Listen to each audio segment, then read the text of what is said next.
I'm Josh Brown and I'm a sports reporter at The Record.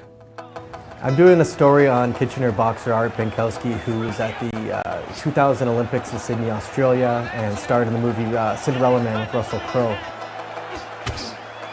His name came up about a year ago in the office. Someone said they saw him downtown, dressed only in a pair of shorts, no shoes, no shirt, and didn't look like he was doing too well, so I thought I'd check in to see what was going on with him.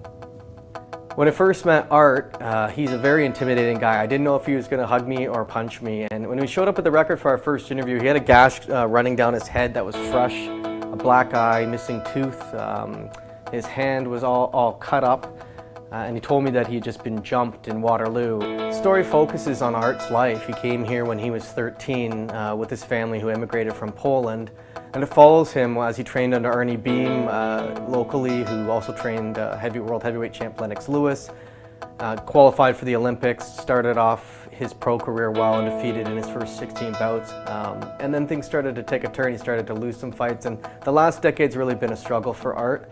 He's been in and out of jail, and he's really, in 18 years since the Olympics, still trying to find his place in society.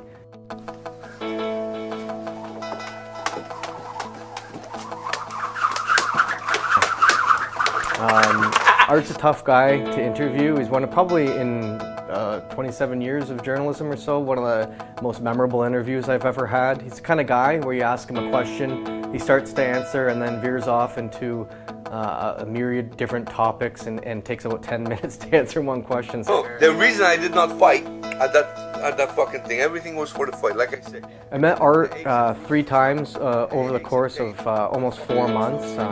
He's a tough guy to get a hold of. You know, he doesn't live at a permanent address. He moves around a lot. I'd call his cell phone and leave messages for him and try to keep in touch that way. I met him in Toronto, met him in Kitchener, met him in Waterloo. At one point he disappeared for about 6 weeks during the interview process. I later learned that he was in jail and that he only got out on weekends. He'd randomly call me some nights out of the blue at home as well. We'd have some chats over the phone, which was helpful. You can read the story online on The Record's website, or it will be in Saturday's Record paper.